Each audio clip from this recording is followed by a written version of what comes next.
창세기 12장 1절에서 3절까지 한번 같이 읽겠습니다. 여호와께서 아브라함에게 이르시되 너는 너의 본토 친척 아비 집을 떠나 내가 네게 지시할 땅으로 가라. 내가 너로 큰 민족을 이루고 네게 복을 주어 내 이름을 장대케 하리니 너는 복의 근원이 될지라. 너를 축복하는 자에게는 내가 복을 내리고 너를 저주하는 자에게는 내가 저주하리니 땅의 모든 족속이 너를 인하여 복을 얻을 것이니라 하신지라. 아멘. 하나님께서 우리에게 주신 것이 율법이 아니고 복음이 맞기 때문에 정확하게 이해한다는 것, 그것은 아주 굉장히 중요합니다. 근데 그냥 이해하지 않고 역사라는 시간 속에서 이해를 해야 되거든요. 그래서 로마에 있는 우리 믿는 성도들에게 바울이 아주 중요한 글을 보냈습니다. 전도 현장에서. 그래서 세계복음화를 위해서 세운 교회가 로마 교회입니다. 바울이 직접 가지 않은 상태에서 세워졌어요. 그게 얼마나 중요합니까? 근데 그 의미를 몰라요. 그리고 믿는 유대인과 믿는 이방인이 늘 으르렁거리고 싸우는 거예요. 서로가 이해가 안 되는 겁니다. 그러니 교회가 어떻게 되겠어요? 그래서 고린도 지역의 전도 현장을 돌면서 바울이 급하게 우리가 복음 안에서 이런 중요한 일을 감당해야 된다라고 글을 써서 보냈는데 그게 로마서입니다. 그래서 로마서 1장 딱 열면 복음 설명합니다. 우리 주 예수 그리스도 복음. 로마서 1장 5절에서 6절 딱 설명한 다음에 유대인도 안 되고 이방인도 안 된다. 율법으로도 안 되고 양심으로도 안 된다. 다 안 된다. 나도 안 되더라. 로마서 7장. 내가 너희들에게 말할 수 없는 거 있다. 바울 이 정도까지 나왔어요. 그래서 로마서 7장 24절 25절에 보니까 오라 나는 공고한 사람이로다. 누가 이 사망의 몸에서 나를 건져내랴. 로마서 8장 1절 그러므로 이제 그리스도 예수 안에 있는 자에게는 결코 정죄함이 없나니. 로마서 1장에서 8장까지 복음의 깊은 것을 증명합니다. 바울답게. 바울은 이방 철학 언어에 능통했기 때문에 바울은 이방인을 잘 이해하죠. 그것을 그냥 그렇게만 설명하지 않고 역사 안에서 설명해요. 그게 뭡니까? 9장, 10장, 11장. 유대인 교육, 유대교 교육은 종교 교육이기 때문에 유대교 신학을 이해하지 못한 상태에서는 절대 유대교 교육이 열리지를 않습니다.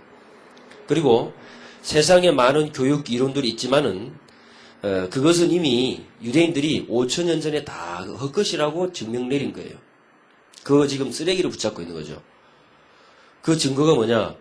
유대교 교육, 종교 교육, 신앙 교육이 말씀의 뿌리를 들고 있다는 사실을 모르고 있습니다. 그래서 성경대로 하면 되거든요. 근데 왜 우리는 성경을 보고 있는데도 불구하고 안 되느냐? 어째서 복음을 받았던 나라들이 전부 관광지가 됐느냐? 그렇죠? 그렇게 하였더라. 이렇게 피리어드로 점 찍혀버리면 그 역사 속에 지나가 버립니다. 저는 다락방 운동이 그렇게 되었더라. 우리 후대들이 공부하는 교회사 속의 한 점으로 등장하는 그렇게 되어서는 안 된다고 생각합니다. 그건 어디에 달려있느냐? 우리가 계속해서 아이들에게 올바른 복음과 성경 안에서 사는 삶을 전달하느냐 하지 않느냐 거기에 달려있어요. 그래서 유대교 교육보다 더 성경적이지 않으면 성사는 없습니다. 천하 없이 수만 명이 모여도 그것은 한 세기 안에 다 지나갑니다. 그리고 유대인보다 더 구체적으로 하나님 섬기는 법을 모르면 전부 말장난입니다. 그리고 유대교에서 가정 중심으로 지도자를 만들어내는 1년 스케줄, 커리큘럼, 그게 평생 가는데 그게 없이는 여러분의 자녀들은 이미 마음 다 떴습니다. 교회 안에 잡아둘 수가 없어요. 가정 안에 잡아둘 수가 없습니다. 게임이 안 되는 거죠. 때문에 우리는 유대교 교육을 올바로 이해하기 이전에 유대교라는 이 엄청난 성경을 바탕으로 한 자기들은 구약만 믿잖아. 그죠? 그것을 이해를 해야 되는 거예요. 그래서 이렇게만 이야기하면 벌써 인상 굳어집니다.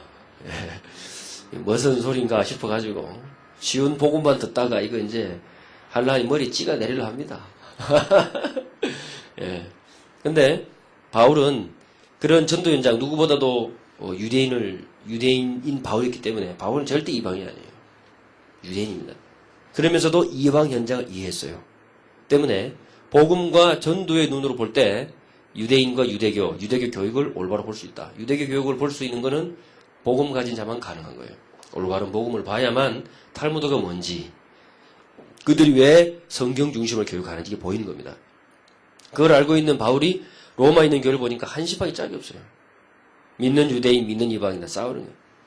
믿는 유대인은요, 우리가 정통이다 이거지. 왜? 구약을 아니까. 이방인 걔네들 알면 얼마나 알겠어요? 우리가 뭐 성경 구약 알면 얼마나 압니까? 너무 모르거든요.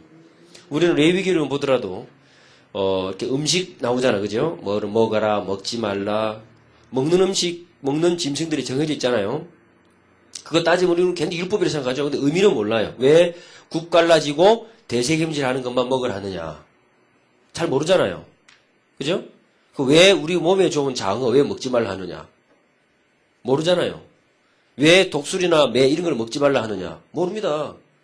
그럼 건강식품인갑다. 그거 먹으면 몸이 어디 안 좋아지겠지. 뭐 이 정도. 뭐 하나님이 뭐 비밀 잘 알아서 말씀하셨겠냐면서. 그렇게 알고 넘어가죠. 그 엄청난 뜻이 숨어 있어요. 그러니까 저희들이 이스라엘 갔을 때 공항에서 음식을 골랐거든요. 그리고 이제 그 테이블 이제 그 계산한 데 앞으로 쭉 밀고 가는데 거기 있는 점원이 딱 보더니 뭐 놀래가지고 막 음식을 골라내는 거예요. 내가 골라왔는데 내가 먹으려고 가져왔는데 손님이 가져왔는데 걔들이 막 빼는 거예요. 이렇게. 그러니까는 보면 고기랑 우유랑 같이 먹지 말라 그렇게 돼 있잖아요. 그렇죠? 그거 왜 그럴까요? 아무도 그걸 우리는 이해 못했어요. 그때 갔을 때도. 그럼 기분 나빠갖고 했는데 가이드가 설명하기 할 수 없다는 거죠. 왜냐?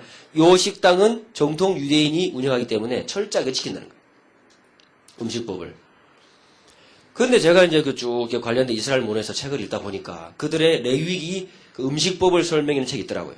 조금 이렇게 보는데 유대인들은 하나님 사랑하고 그래서 구원인데 나중에 나옵니다. 구원인데 하나님 사랑하고 그의 계명을 지키고 생명 사랑하는 것이 그들의 구원입니다. 그래서 생명을 사랑한다는 게 뭐냐? 살아있는 것, 생명이고 삶이기 때문에요. 히브리 말로 하임이라거든요. 살아있는 것만 먹도록 되어 있어요. 그러니까 무슨 말이죠?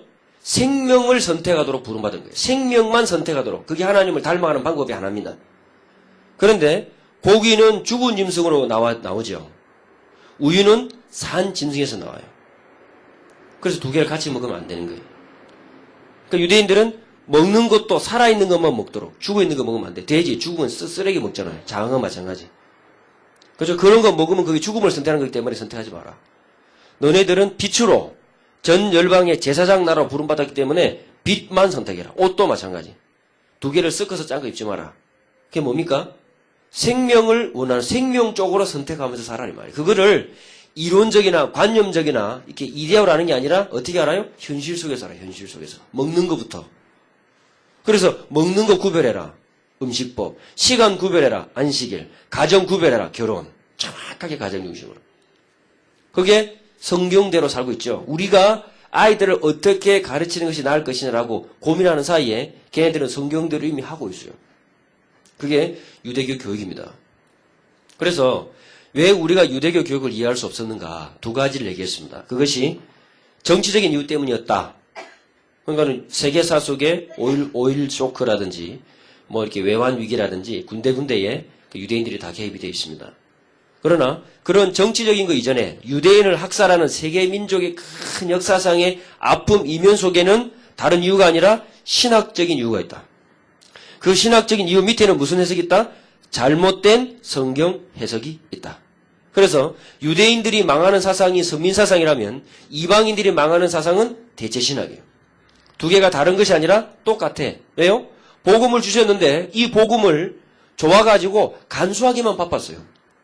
이 복음이 어디에 필요한지를 몰랐어요. 하나님께서 유대인들에게 복음을 맡겼습니다. 내용과 방법을 다 전달했습니다. 그걸 받아가지고 이걸 빨리 어디로 전달해야 돼요? 현장에 전달해야 돼요. 현장에 어느 만큼 복음 없어서 죽어가는가 몰랐던 것입니다. 그러니까 복음을 보존하고 전달하기에만 급급했다. 그러니까 어디에 필요한지를 몰랐어. 다른 말로 말하면 뭘 몰랐어요? 현장을 몰랐던 거예요. 그러니까 바울이 그걸 깨달았습니다. 어디에서? 다메섹을 넘어가다가 그리스도의 부활을 체험하고 거기서 완전 바뀌죠. 바울이 세 가지가 바뀌어요. 유대인들이 몰랐던 그 세 가지가 바울은 바뀌어버리죠. 그리고 하나님의 음성 들은 대로 이방인들과 임금들을 위하여 택한 나의 그릇이라 택한 나의 그릇이 그러죠. 택한 나의 그릇. 우리가 바울 이름 얘기하면서 뭐 사울은 큰 자, 바울은 작은 자 얘기하는데 그건 완전 천주교 해석입니다. 히브리 성경에 택하단 말이 빠후르라 그래요. 빠후르. 빠할인데 계속해서 택함을 받은 자가 빠훌. 그게 바울 이름입니다. 바울 이름이 히브리 말로 빠후르예요. 그게 무슨 말입니까? 자기 이름을 바꿔버려요. 샤울은 뭐냐? 샤알은 요청하다, 부탁하다 이 말이에요. 샤울은 부탁받다 이 말이거든요. 그게 아니고 이방인과 임금들을 위하여 하나님이 나를 선택했구나. 그 이름 가지고 바꿔버린다니까요. 세계복음화는 우리 아이들을 얼마만큼 복음 안에, 말씀 안에, 하나님 닮아가는 길 안에 가르치느냐. 거기 달려있어요. 그게 아니면 우리는 다른 것을 하고 있는 것입니다. 그 바울이 어느 만큼 깨달았냐니까 이름을 바꿔버릴 정도로 이렇게 바꿔버렸어요. 여러분 다락방에서 은혜 많이 받으셨습니다만 이름 바꿀 생각 하셨습니까? 저도 못했습니다. 저는 이제 영어 이름 하나 생각할, 그 이제 사도행전을 묵상하다가 영어 이름 하나 생각했어요. 영어 이름. 그 뭐냐? 나중에 가서 말씀드리겠습니다. 그 장면 보면서 나 영어 이름을 이렇게 해야 되겠다. 누가 물으면 이렇게 말해줘야 되겠다. 한국 사람들은 김이 너무 많아. 전부 김이야. 이게 김, 저게 김이야. 한 번은 비행기를 타고 쭉 오는데 스튜디오에서 가요. 뭘 갖고 왔는데 나는 부탁하려고 했는데 무슨 은행 그 신용카드 갖고 와서 전부 김이야. 난 줄 알고 나 안 했다고. 전부 김이야. 그래서 이제 영어 이름도 이렇게 딱 하나 생각해냈어요. 그 장면을 보면서. 그래서 우리가 유대인들을 이해할 수 없는 부분에는 이런 큰 아픔들이 있다. 유대인들에게 이 망하는 선민사상이 있었다면 우리는 그와 버금가는 대체사상이 있었다. 그러니까 유대인들 완전 잘라내버렸어. 성경 전체가 유대인을 중심으로 되어 있습니다. 근데 유대인, 우리가 볼 때는 유대인이 전혀 없어요. 다니엘, 유대인입니다. 그렇죠? 뭐 전부 다 야곱 마찬가지. 모세, 다윗, 7 렘넌트 싹 다 유대인. 그런데 유대인이 아닌 것처럼 마치 한국 사람인 것처럼 전 세계가 일본 사람 읽을 때는 일본 사람이 왔다 갔다. 중국 사람이 성경 읽으면 중국 사람이 왔다 갔다. 러시아 사람이 성경 읽으면요 코 큰 러시아 사람이 왔다 갔다 해요. 왜 그렇게 됐을까? 그게 역사 속에 엄청난. 그러니 세계복음화는 지연됐다. 서로를 이해를 못한 거예요. 그리고 유대인을 이해하려고 시도도 하지 않습니다. 그렇게 하는 단체는 가톨릭하고 자유주의 신학밖에 없어요. 보수주의 신학에서는 유대인에 대한 개념 자체가 없어요. 그러니까 더군다나 우리는 유대인들하고 싸우지도 않았잖아. 그러니까 얼마나 하나님께서 이렇게 준비하시는가. 유대인은 한국 사람 좋아합니다. 동양 사람 좋아하고 그중에 한국 사람 좋아해요. 그러니까 이스라엘 가면 한국차 많이 다닙니다. 하나님께서 복음 때문에 좋게 해놨어요. 가서 코리아 그러면요 일단 오케이. 왜냐면 우리가 유대인들 하면 되게 막 폐쇄적인 줄 알죠? 이스라엘에서 10년 이상 사셨던 분들이 지금 건대 히브리학과 중심으로 해서 교수님들 쫙 계신데 인종차별, 여성차별, 장애차별, 성차별 제일 없는 나라가 이스라엘이에요. 아십니까? 거기 가면은 안 돌아오고 싶어 합니다. 그게 이스라엘. 우리하고 생각 다르죠? 우린 이스라엘이 굉장히 편협적이고, 여성 무시하고, 그럴 것 같죠? 그럴 걸 같은 것으로 우리 스스로 생각하고 있어요. 왜? 그게 바로 잘못 알고 있는 거예요. 그리고 우리는 성경을 완전히 헬라 철학에다 붕덩 담가가지고, 알레고리칼 해석이에요. 풍류적 해석. 성경을 자기 마음대로 해석해버려요. 그런데 유대인들은 반대로 어떻게 해석해요? 전부도 자기 나라 걸로만 해석해요. 그럼 세계복음 안 되잖아요. 요런 큰 갈등 때문에 이런 중요한 일을 감당해야 되는데도 불구하고 1800년 동안 제자를 맴돌았다. 그러니 로마 교회가 어떤 모습인지 아시겠죠? 유대인과 이방인이 제 역할을 감당 못하고 서로 간의 아픔으로만 계속 누적된 겁니다. 여기에 답을 준 게 로마서 메시지. 유대인을 이해하는데 필수적인 것이 로마서입니다. 그리고 갈라디아서. 그래서 로마서는 절대 교리서가 아니다. 전도 현장에 반드시 필요한 말씀이 로마서. 그 다음에 갈라디아서. 갈라디아서 주시는 율법 이해 못하면 우리 아이들에게 바운다리를 쳐줄 수 없습니다. 울타리를 못 치대세요. 아이가 어떻게 돼요? 막 넘나들어요. 그리고 또 갈등해. 은혜 받고 갈등해요. 공부 잘하고 은혜 받는데 지 혼자 갈등해. 왜? 선을 안 거졌기 때문에. 그 엄청난 겁니다, 그게. 그래서 우리는 그럼 어떻게 하면 되느냐? 우리는 뭐가 있습니까? 유대인들에게 선민사상이 있고 이방인 우리들에게 대체사상이 있다면 복음은 뭡니까? 그리스도 사상이에요. 선민사상을 능가하는 게 그리스도 사상. 유대인들에게 없는 것이 그리스도 사상이 없기 때문에 없어요? 현장 사상 없어요. 그렇죠? 현장 사상 없기 때문에 선교 사상 없어. 열방 사상 없습니다. 그래서 왜 현장이냐, 다락방. 여러 가지 부족합니다. 그러나 하나님께서 왜 축복할 수밖에 없느냐? 어디로 들어가요? 현장 들어가기 때문에. 그거 하나밖에 없습니다. 조직력, 아직 통일교에 비해서 약합니다. 여호와의 증인에 비해서 수준 떨어져요.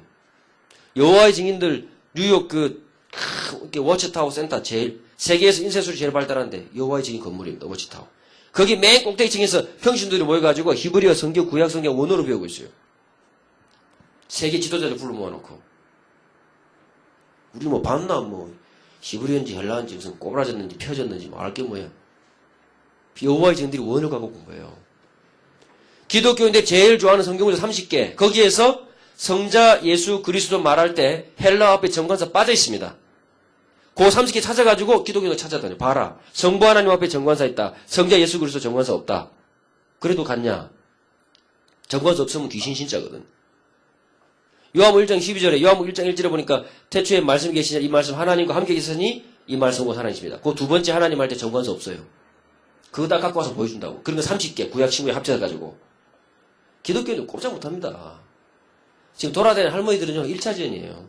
그거 깨고 나면은 그 다음에 원어 갖고 딱 갖고 와요. 구약 신약 원전 들고. 못 이긴다니까요. 그런데 왜 하나님 이 시대에 다락방을 부르셨느냐? 이유는 한 가지밖에 없어요. 바울이 이 답을 어디서 냈어요? 유대인이면서 이방인의 아픔을 제대로 봤어요. 그러니 하나님 쓸 수밖에. 그 팀이 사도행전 13장 1절의 팀이었어요. 그렇죠? 거기에 유대인 2명밖에 없었고 이방인 3명이었습니다. 이방인이 더 많았어요. 왜? 복음은 이방인이 더 필요하니까. 그렇게 해가지고 물밀듯이 이방인들이 복음 앞으로 돌아왔어요. 근데 문제는 요것들이 잘못 생겨가지고 이 잘라내버린 거예요. 다 잘라냈어요. 성경 어떻게 봐요? 절기도 필요 없어요. 절기. 예수님이 언제 부활하셨냐? 유대 절기로 따지면 정확한 날짜가 나와. 니산월 지난 3일째. 유대인들은 하루, 해가 지면서부터 하루잖아. 그죠? 그러면 실제 보십시다. 금요일 저녁 하루, 금요일부터 하루죠. 그죠? 하루, 토요일 해 떨어질 때 하루죠? 그러면 토요일 새벽 지나고 수요일날 새벽에 보냈어. 그죠? 그러면 정확한 유대인 날짜로 말하자면 하루 반나절이에요. 하루 반나절. 이방인 날짜로 계산하면 3일이에요. 이거부터 달라진 거예요. 어떻게 바꿨습니까? 이런 개념이 없으니까 예수님이 부활하신 부활절을 이방인들이 제일 많이 하는 섹슨계 여신 이스터라는 여신 그 날짜로 바꿔버렸어요. 왜? 많이 아니까. 성경 갖고 따지지 않고 숫자 갖고 밀어붙인 거예요. 그래서 너네들이 오든지 가든지 네 마음대로 해라. 얼마나 기가 찹니까? 6월절 필요 없습니다. 다 바꿔버렸어요. 6월절 지킬 필요 없다.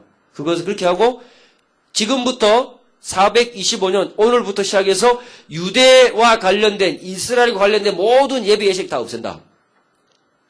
그리고 자기들 나름대로 만들었어요. 그게 우리 지금 가톨릭을 거쳐서 개신교 안에 들어있는 예배 요소들입니다. 그렇게 해서. 그게 우리 익숙해져 있죠? 지금으로부터 1600년 전 425년에 AD 425년에 니케아라는 곳에서 총회가 모여가지고 해서 목사들이 모여가지고 두드렸어요. 그 이방인 목사들이 모여서. 그래서 믿는 유대인 너희들도 이제부터 믿으려면은 안식일 없애. 그때는 안식일 줄 다 같이 예배드렸어요. 유대인은 회당에서 걔네들은 교회에서 건물에서 다 해서 절기 예식 유대절기 그대로 지켰어요. 그 날 기점으로 싹 없애버렸어요. 그리고 시간이 지나면서 유대인들은 표시내기 있어요. 별 붙여라. 그 다음에 따로 살아라. 농사 짓지 마. 뭐 하지 마. 뭐 하지 마. 자꾸 가두기 시작했어요. 법으로 통과시켜요. 로마 법으로 통과시켜가지고. 그러니 6월절에 무슨 의미가 있습니까? 교회 6월절 지킵니까? 안 지키잖아요. 예수님의 마지막 선만찬 그 6월절입니다. 6월절 날. 그렇죠? 우리가 이제 성찬식 하죠? 그 6월절이에요. 근데 6월절에 뭐로 바뀌었어요? 성찬 예수로 바뀌어버렸어요. 예수님 기념일 했다면서 구약 필요 없다. 그래가지고 구약 성경 39권을 아예 없애버린 단체들도 있습니다. 마르시오니즘 이런 사람들 아예 없애버렸어요. 이렇게 왔어요. 근데 바울은 어디서 봤습니까? 여기에 대한 해답을 썼어요. 이것도 아니에요. 뭡니까? 세계복음화. 뭐죠? 선민 사상도 아니고 대체 사상도 아닙니다. 뭡니까? 대체 신앙, 유대인들에게 복음이 더 필요하지. 이방인의 복음이 필요했다면. 그게 이 중간에 나오는 현장 사상이에요. 우리는 유대인들에게만 성경을 줬다고 생각하지 않습니다. 또 우리가 생각하는 것처럼 우리 방식대로만 각 나라별로 풀지 않아요. 뭐죠? 불신자 상태 6가지와 그리스도 육과의 축복은 모든 민족에게 다 필요해요. 현장 해석이 현장. 그러니 이 말씀이 들어가니까 어디에요? 사람이 살아나는 거예요. 그래서 유대인들이 왜 그러면 이 복음 받았는데도 불구하고 복음을 놓쳤느냐? 3가지 이유가 있습니다. 3가지. 그래서 유대교를 이해하려면 3가지를 이해해야 돼요. 왜? 유대인들이 구원을 무엇이라고 생각하느냐? 구원. 유대인이 생각하는 구원. 그렇죠? 그러면 그 구원을 이룬 주체가 누구냐? 그리스도. 누가 그리스도냐? 3번째, 그러면 구원받은 자는 어떻게 살아야 되느냐? 율법. 3가지입니다. 우리도 마찬가지입니다. 우리에게 구원은 정확하지만은 뭐가 다른가 알아야 돼요. 그래서 유대인들에게 있어서 구원은 선택이거든요. 선택관. 그 다음에 이 구원을 이룬 주체가 누구냐? 그리스도. 여기에 대해서 예수님께서 요한복음에 적나라하게 말하고 있습니다. 우리는 요한복음 몇 년 전에 이미 한 10여 년 전에 그죠? 테이프를 통해 가지고 이미 그 요한복음 강의를 수도 없이 들었습니다. 지금도 북수와 이런 데 가면요. 우리 요한복음 테이프 다 있죠. 그 녹취해 가지고 막 다 있습니다. 근데 고관점 플러스 유대인의 관점 딱 보세요. 요한복음에 유대인이 기다리는 메시아, 예수님 자신이 말하는 메시아 분명히 달라요. 다릅니다. 여러분이 생각하는 메시아, 예수님이 말해주는 메시아 다르다고. 그 다음에 뭐가 구원이냐? 구원받은 자는 어떻게 되느냐? 이 부분은 꼭 이해됩니다. 여기에서 뭐가 나오느냐? 선택받은 자의 자세가 나와요. 부름받은 자의 자세, 전도자의 자세, 우리 가정의 지도자의 자세, 교사의 자세, 가정에서의 부모님의 자세 나오는 겁니다. 이게 회복되지 않으면 아픔은 반복돼요. 그래서 유대인들은 복음 받아가지고 보존하게 급급했고 이방인들은 유대인들 쳐내는데 급급했다. 단적인 예로 교재에 있습니다만은 기독교란 말 자체가 현장에서 나온 단어가 아닙니다. 바울같이 전도전을 다니면서 기독교란 말을 만들어낸 게 아니에요. 그 교부 가운데 한 명이 우리는 유대교하고 다르다.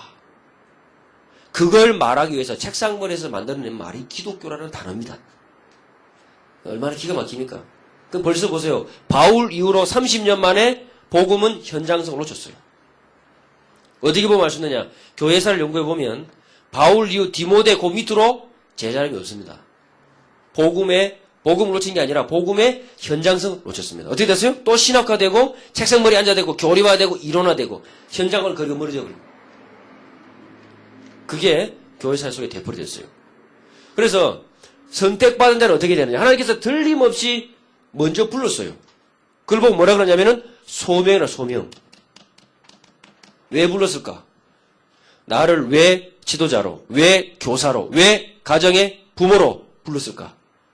그 답을 내야 되는 겁니다. 하나님께서 다락방에 복음을 왜 주셨을까? 많은 단체 가운데 나에게 왜 복음을 깨닫게 하셨을까? 거기에서 진짜 복음가인 자의 자세가 나온다.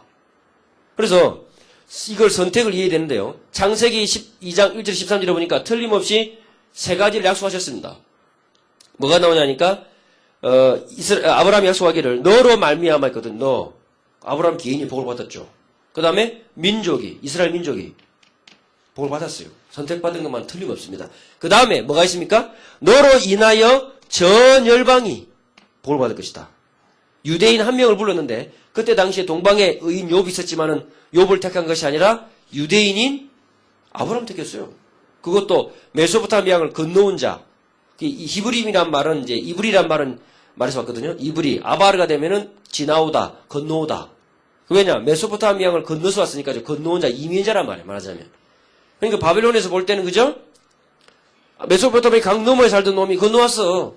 많이 건너와서 살았으니까. 그런 이민자 중에 한 명이었어요. 그래서 그런지 유대인들은 이민 생활을 잘해요. 어느 나라 가든지. 조상이 이민자라서 그런지 하여튼 잘해요. 우리나라보다 한 100년 미국 이민 역사가 빠른데 걔네들은 벌써 상하 의원들부터 시작해서 쫙 사로잡았고 우린 지금도 가면은 거시기 합니다.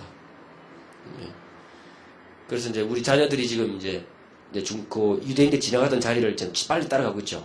그래서 이제 변호사라든지 교수라든지 1.5세들이 그 자리를 쭉 그 유대인들 다 지나갔던 자리. 우리가 처음 했던 자리는 지금 중국 사람들이 엄청나게 지금 들어오고 있어요. 그 미국 대학의 유학생 가운데 80%가 중국 사람, 인도 사람 이쪽이에요. 정말 유럽도 마찬가지고. 하여튼 이민자란 말이 그 말입니다. 그게 어디서 알았냐니까 이집트 방문을 딱 갔는데 거기에 이제 큰 세계에서 가장 오래된 이렇게 돌비석을 보여주는데 거기에 말하자면 이제 유대인과 전쟁하면서 이렇게 졌다 이겼다 이런 내용들을 상형 문자로 막 이렇게 적어놨어요. 뭐 새 나오고 뭐 뱀 나오고 뭐 이런 거 있잖아요. 딱 했는데 가이드가 하는 말이 여기에 이렇게 아브라함을 뜻하는 글자 있다는 거라고 찾아보라는 거예요. 아니 세상에 우리가 무슨 상형 문자를 보기나 했습니까? 근데 거기도 자음 모음 구분이 다 있더라고. 눈 나오면 무슨 글자 뭐 점 줄 3개 나오고 끄은 거는 뭐 다 있어요 그 뜻이. 그러더니 모르겠다 했더니 이 사람이 후라시 갖고 딱 비춰보는데 보니까 요 부분이라면서 아브라함이 요 부분이라면서 후라시 딱 비춰주는 거예요. 예, 플래시. 예, 후라시가 아니고 확실히 이게 교사들이 모인 자리라서 이게 딱 잡아내네. 그러니까는 사람들이 워낙 많이 만져가지고 반질반질해 거기가. 그거는 이집트 말로 아브람 이런 말이에요 이게. 그런 기록이 남아있어요. 돌비가 딱 나온 거야. 성경 보다가 현장 가보니까 느낌이 달라요. 예, 그때 달라요 이게. 예? 근데 이제 실제 구약에 관한 유적들은 이집트에 제일 많아. 이집트가 많은 게 아니라 이라크에 제일 많아요. 근데 이번에 이제 전쟁 치면서 2번 전쟁 치면서 그거 다 없어졌죠. 다 도둑 맞고 다 부서지고 그 바벨론 아수르 시대 유적들이 도난당하고 너무 가슴 아프대요. 그런 것들이 없어지면 안 되는데 사실 다라방맨들이 볼 때는 우상 아닙니까 그죠? 예, 우상인데 제가 볼 때는 굉장히 중요하거든요 그런 거는. 그럼 진짜 그 돈을 주고도 살 수 없는 그런 가치들인데 이번에 다 부숴버려요. 구약을 알려면 이집트를 가야 돼요. 이집트, 요르단, 암만 다 봐야 돼. 근데 이제 거기서 이제 아브라함이 이렇게 부름받았습니다. 아브라함이 틀림없이 요거까지 받았는데 열방이 너를 인하여. 왜 열방을 못 봤어요? 복음이 어디에 필요한가? 필요성을 몰랐기 때문에. 그래서 복음의 필요성을 모르면 어떻게 된다? 요 2가지로 반응하게 돼요. 보존하거나 잘라내거나. 그래서 다락방맨 가운데 요 2가지 케이스가 있는 거예요. 극단적인 다락방맨들 있죠? 복음 모르면 거의 귀신 이렇게 보는 사람 있잖아요. 그죠? 요쪽이에요, 요쪽. 그 다음에 복음 받아도 별 감각 없죠? 그건 요쪽 부류예요. 그러니까 어느 목사님이 그러더라고요. 무당사에 가실 때 제발 조심해라 하면서 무당은 귀신이 아니고 사람이다. 그래서 제발 좀 사람처럼 대해라 이러더라고요. 그렇죠? 사람이에요. 그죠? 우리는 가서 무슨 귀신 버릇같이 본다니까 막.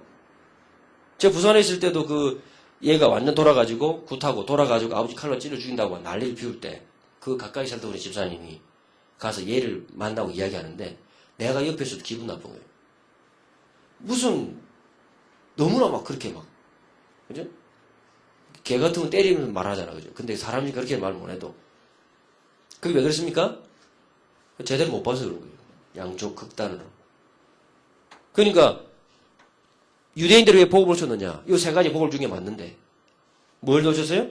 현장이 얼마나 복음 필요한가? 요걸 몰라한 거예요. 그래서 현장을 모르면 성경과 복음이 이 성경 복음이 양극으로 가. 양극으로. 그러니 어느 세월에 세계복음 합니까? 우리가 기존 교회를 볼 때 어떻게 봐요? 이쪽 눈으로 보면은 대화 안 됩니다. 그런데 요로 들어가 보세요. 아무 문제 없습니다. 그럼 어느 세월에 복음 합니까? 뭐가 다릅니까?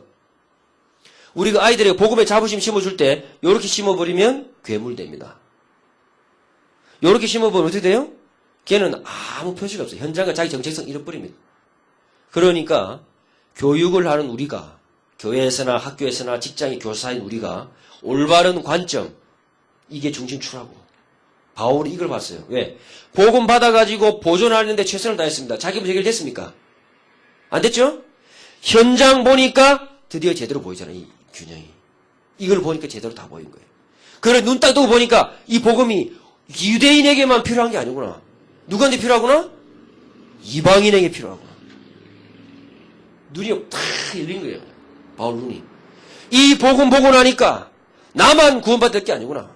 전 세계가 필요하구나. 그래서 스스로 로마를 향해서 갔던 유일한 인물이 바로 바울입니다. 나머지는 두드러 맞아가지고 억지로 끌려갔지. 갖고 조패 맞아가면서 이래가지고 쭈야 하다가 정신차려. 선택하세요. 쭈야 하면서 깨달으려니까 보고 깨달으려니까. 좋은 말 할 때. 부름받은 이유 뭐냐? 이 현장을 모르게 되면 하나님께서 나를 왜 불렀는가 모르게 돼요. 그걸 보고 유기적인 선택이라고 해요. 나는 부름받았고 너는 잘려나갔고 이렇게 깨달은 겁니다. 현장으로 유대인도 복음 못 깨달았고 기독교인은 더 못 깨달았어요. 이게 교회사의 결론입니다. 그래서 올바른 복음 깨닫는다는 것은 성경과 역사와 세계사 속에서 나를 왜 부르셨는가 이게 나와져야 되는 것이다. 이게 우리가 첫 번째 깨달을 부분이에요. 유대인들이 왜 물론 못하냐? 현장 없이 태어나는 게 구원입니다. 말이 됩니까? 말이 됩니까, 여러분? 왜 그는 그렇게 생각할 수밖에 없느냐? 이 부분이 가려진 거예요. 왜 못 봤을까요, 그러면? 자, 우리 반 해봅시다. 다락방 훈련 받는데도 왜 이 부분이 안 보이실까요? 그 답이 로마서에 있다, 이 말이에요. 나중에 할 거예요. 그 답이 로마서에 있어요. 우리 아이들이 몇 년씩 들어서 기가 닳도록 다 알아들어요. 왜 현장에 안타까움이 안 생기죠? 그 이유하고 똑같은 겁니다. 우리가 지금 훈련에 그걸 달리는데 불구하고 이 둘 중에 하나밖에 안 되잖아요. 왜 그럴까요? 유대인들이 못 받거나 우리가 치우쳤거나 똑같아, 수준이. 그 어느 세월에 그 뭐 손잡고 세계복음만 합니까? 세계복음 깃발 흔들면 됩니까? 그게 올바른 이해가 필요하다. 그 우리의 모델은 세계복음만의 전도자의 모델은 누구냐? 바울입니다. 유대인이면서 이방인을 이해했던, 복음을 받아서 보존했으면서도 현장에 전했던, 구약도 알고 신약도 알고 복음도 알고 율법도 알고, 그죠? 실력도 있고 현장에 안타까움도 있는 전도자요, 목회자요, 선교사인 올바른 사람, 전도자 바울. 그게 우리 머릿속에 딱 갖춰져야 우리가 아이들을 볼 때 그렇게 봐줘요. 그래서 이번 학기에 우리가 그거 생각만 바꾼다 해도 큰 겁니다. 큰 겁니다. 우리가 바울의 눈으로 구약을, 바울의 눈으로 신약을, 바울의 눈으로 로마서를, 바울의 눈으로 갈라디아서를, 바울의 눈으로 현장을 볼 수 있다면, 그 바울의 눈으로 교육을 볼 수 있다면, 그 바울의 눈으로 후대를 봐야 제대로 보는 것입니다. 여러분들의 그런 축복 있을 줄 믿습니다. 그게 저와 여러분이 만난 이유입니다. 이 늦은 밤에. 그렇죠. 피곤해 죽겠는데, 비디오로 보는 부산은 낮입니다. 졸려 죽겠는데, 아마 이 시간에 졸릴 가장 쉬운. 그러니까는 이게 이쪽으로 치우친다는 거는 이겁니다. 왜 부름받았나 모르는 거예요. 유기적인 선택. 다 그래요, 다. 왜 부름받았나? 왜입니까? 하나님께 여러분을 축복하셨습니까? 왜 그렇습니까? 그게 안 나오는 이상은요, 계속 달라들어요. 왜? 현장은 복음이 필요 죽겠는데, 이거는 선민이라면서 받아가지고 뻥뻥 누리고 있어요. 어떻게 돼요? 달라드는 거예요. 복음 나눠달라고. 달라든다니까요. 왜 큰 교회가 복음과 마음껏 나눠줘야 되느냐? 안 나눠주면 달라듭니다. 그 오블리스 노블리제 오죽 몰라서군요. 불신자들이 그런 말을 했겠습니까? 그래서 하나님이 틀림없이 복을 줬는데 이런 역할, 이런 사명을 몰랐기 때문에 유대인들은 그 복음이 뺏긴 거예요. 그러면 어떻게 해야 되느냐? 나왔습니다만은 소명적인 선택. 뭡니까? 하나님께서 나를 가정의 부모로 왜 부르십니까? 뭐 하라고요? 예수님이 답을 줬습니다. 소명적인 선택관의 모델. 요한복음 13장 누가 나옵니까? 세종도가 나와요. 세종도. 요한복음 메시지 굉장합니다. 요한복음 딱 1장 보고 말합니다. 2장부터 누가 나옵니까? 메시아에 대해서 잘못하는 사람들이 쫙 읽어대요. 할 건데, 그러면서 12장, 13장 아주 중요한 메시지 딱 나옵니다. 그리고 그 안에 모든 거 다 설명합니다. 14장부터 세계복음화의 깊은 메시지. 왜? 전 열방이 복음받아야 되기 때문에 성령으로 오겠다. 이 말을 제자들이 아무도 이해 못했어요. 세계복음화 되려면 성령으로 역사하셔야 돼요. 맞습니까? 유대인만을 위한 그리스도라면은 예수님은 그렇게 끝나도 괜찮아요. 우리는 예배드리러 구원받으러 예루살렘 가면 돼요. 성전제사 드리고 피제사 드리고 덜덜덜 떨면서 한 대로 벌받고 하면서 가야 돼요. 그러나 이방인들에게도 복음이 필요하기 때문에 예수 믿는 누구에게나 성령으로 역사하셔야 돼요. 그러니 14장에서부터 성령에 관한 메시지 쫙 나오다가 십자가 사건 나옵니다. 그 사이에 뭐가 있어요? 유월절 만찬이 있어요. 그 얼마나 중요합니까? 그 유월절 만찬을 시작하면서 예수님께서 물을 가져오너라. 물이 뭐죠? 물은 물론 예, 성례를 얘기하고 성령을 얘기합니다만은 물은 그야말로 이스라엘이 홍해를 건너고 광야를 지나고 전부 다 요단강을 지나고 그걸 의미하는 거예요. 물을 가져오라. 발 씻어줍니다. 종 중에 가장 모질하고 덜 똑똑한 놈이 그런 일을 했어요. 무슨 말이죠? 그게 바로 그때 당시에 유대인들이 갖고 있던 생각, 제자들이 갖고 있던 생각을 단 한 방에 깨트리는 거예요. 스승이나 되고 지도자나 되면 어떻게 됩니까? 높임받고 존경받고 다 받아야 돼요. 근데 어떻게 하죠? 복음 받고 누린다. 마음껏 누리라니. 예수님 어떻게 했어요? 복음 받은 자, 부름 받은 자, 지도자는 어떻게 된다? 세종로. 세리안이 뭐라고 그랬어요? 나는 광야에 외치는 자의 뭐라고요? 소리. 우리는 없어지는 겁니다. 그는 흥하여 하겠고 나는 쉬어야 하리라. 누구만 나타나야 돼요? 존귀 영광 모든 권세 주님 홀로 받으소서. 그게 전도자의 모습이다. 이게. 단순히 발 씻어줬다 뭐 섬겨라 세족식 그게 아닙니다. 완전 바꿨어요. 복음 가진 자가 어떻게 해야 되느냐? 어떻게 해야 돼요? 진짜 영적 서비스를 해줘야 된다. 이게 영적 서비스가 뭡니까? 복음 전해주는 거. 그렇죠? 복음 가진 자는 빨리 나눠줘야 돼요. 그래서 공직 지도자일수록, 가정의 부모일수록 섬겨야 돼요. 근데 거꾸로 됐죠? 우리나라 보세요. 국가의 주인 국민이 아닙니다. 교회의 주인 성도 아닙니다. 가정의 주인 자녀 아닙니다. 싹 다 뒤집어져 있어요. 그런데 유대인 가정의 가장 중요한 대상이 누굽니까? 자녀. 자녀를 뜻하는 말이 희망입니다. 희망. 너가 희망이다. 아이들에게 가장 먼저 가르치는 너는 내 아들이야. 하나님. 너는 하나님의 아들 누구? 그 다음에 아버지 이름 가르치면서 너는 누구의 아들? 그리고 너. 이 세 가지를 반드시 가르쳐요. 우리는 보세요. 애 하나 낳으면 완전히 내 새끼예요. 아주 시집 장가 보내고 또 전화해가지고 잘 있냐 내 새끼 이러고 독립을 못 시켜 독립을. 유대인 12살에 다 보내버려요. 영적으로는 독립입니다. 여기서 예수님께서 진짜 부름받은 자의 완전 이스라엘 예언을 성취하신 예수님이 보여주는 모습, 전도자의 모습, 참된 모습. 그렇죠? 우리가 왜 다락방에서 다른 교단과 같이 가려 하겠다. 그거 엄청 중요한 말입니다, 여러분. 그게 전도자의 모습입니다. 그게 안 되면 어떻게 돼요? 이 둘 중에 하나입니다. 이게 다락방하는 교회 현실이에요, 현실. 그래서 유대인들이 망했던 첫 번째 이유, 뭘 몰랐어요? 이걸 몰랐어요. 그래서 이 선택관으로 갔다. 그렇다면 하나님께서 다락방에 준 게 복음이 맞다면 율법이라면 상관없어요. 신경 쓸 필요도 없어. 복음이 맞다면 여러분과 저에게 복음 받은 자에게 요구되는 게 뭡니까?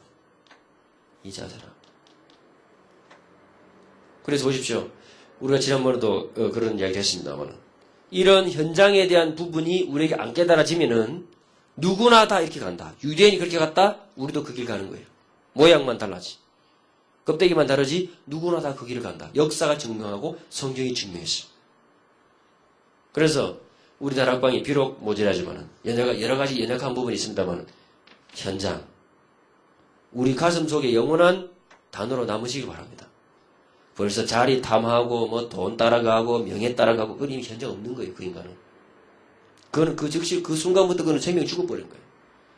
그거는 살아있으나 무익한 자예요. 현장 떠나는 순간 곧 죽음이야. 물고기가 물 떠나는 순간 죽음이라. 저는 몰랐습니다. 그 아름다운 꽃이 썩은 데가 나더라고요. 왜? 썩어가. 꽃은 피어있는데 뿌리가 잘렸기 때문에 썩어가는 거예요. 그랬더니 썩은 내가 안 나는 방법이 땀질하더라고요. 뭐냐 그랬더니 유한 낙스를 한 방울 떨어뜨리면 썩은 냄새가 안 난다면서요. 냄새는 안 나는데 썩어가 동안에. 현장 떠난 순간 끝입니다. 아 그랬더니 뭐 물고기가 물 따라도 살 수 있대요. 이게 뭐냐 그랬더니 날치 이러면서. 물 떠나서 팍 날아다니는 산다. 다시 물속에 들어가잖아 그래.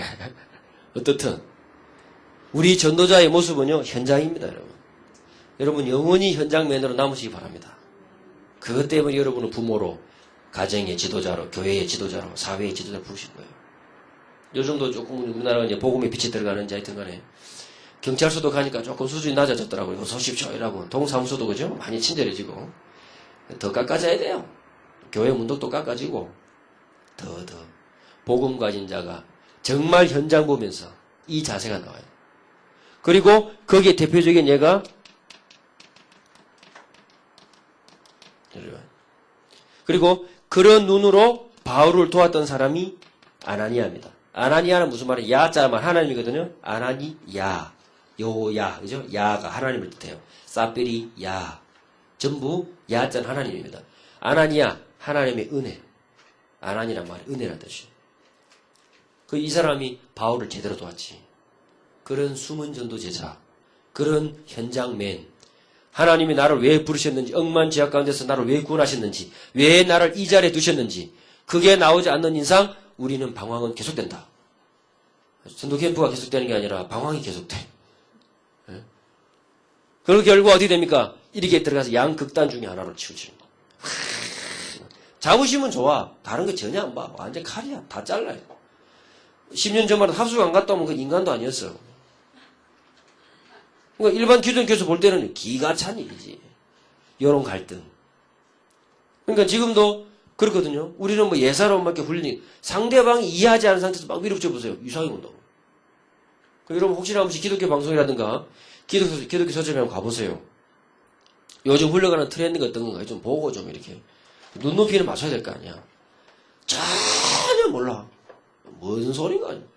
명절날 가족들은 모이면요 완전 왕따 내지는 것 한반 쳐 이렇게 치고 나서 오잖아. 이게 가면 진정한 전도자의 모습들을 갖춰야 됩니다. 그래서 세계복음화 유대인을 위하는 부분에 있어서 가장 첫 번째가 뭐냐? 하나님이 왜 나를 부르셨는가? 유대인을 왜 불렀는가? 유대인들은 현장을 몰랐기 때문에 소명적인 선택권을 가질 수가 없었습니다. 그래서 올바른 소명적인 선택권을 가지게 되면은 어디가 보이느냐니까 이 세계 사상이 딱 보여요. 세계 성경. 왜냐? 전 열방이 복음을 필요로 하기 때문에. 이거 바로 성경의 원래 모습입니다. 자, 이것을 이스라엘은 구약을 통해서 보니까 교재를 보시면요.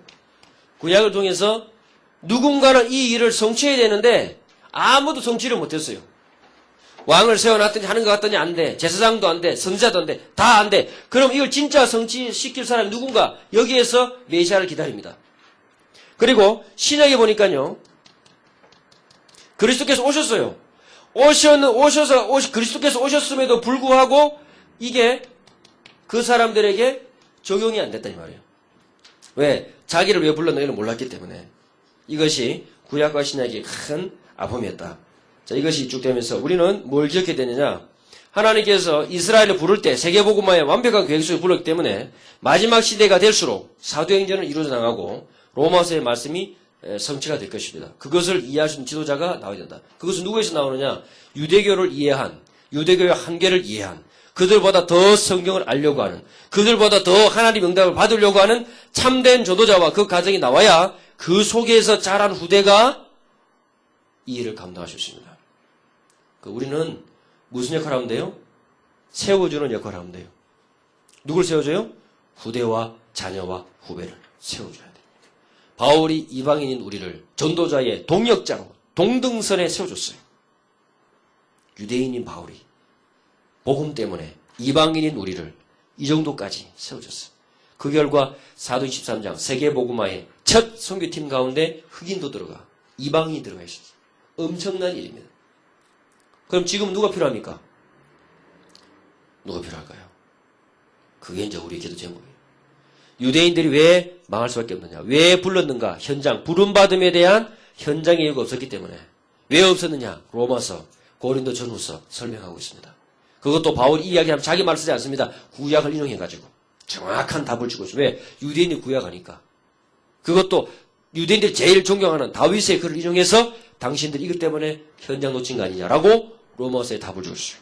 그렇다면 복음받은 우리는 어떻게 되느냐? 이게 중요하죠. 이제 복음받은 우리가 정확한 현장에 의한 날 부르신 이유가 안 나오면, 평생 기도 제목이 안 나오면, 나에게 이 직업, 이 형편, 이 상황, 이 경험을 하게 하신 이유가 안 나오면 선택받은 이유가 안 나온 거예요. 그것은 역사의 아픔은 또 반복된다. 우리가 뭐 그런 큰일 하겠냐? 그런 사람들이 모여서 이 세계에 큰 일이 벌어졌어요. 그게 나오지 않는 이상 역사는 반복됩니다. 그러니까 엄청난 이 불을 큰 게 화로를 불 용광로를 끌고 가는 마차가 가다가 잠시 서 있습니다. 멈춘 게 아닙니다. 천천히 가고 있어요. 언제 굴러가죠? 굴러가도 굴러가요. 이게 뒤집어지면 다 타는 거지. 남는 게 없어요. 지금 막 정지해 있어요. 완전히 세울 것이냐, 세워서 불 끌 것이냐, 그것은 여러분 가지의 선택에 나와 있어요. 그래서 이런 중요한 일을 감당해야 될 우리 후대들을 가르치는 일, 여러분과 저의 몫입니다. 하나님께서 귀한 은혜 주실 줄 믿습니다. 기도하십시다.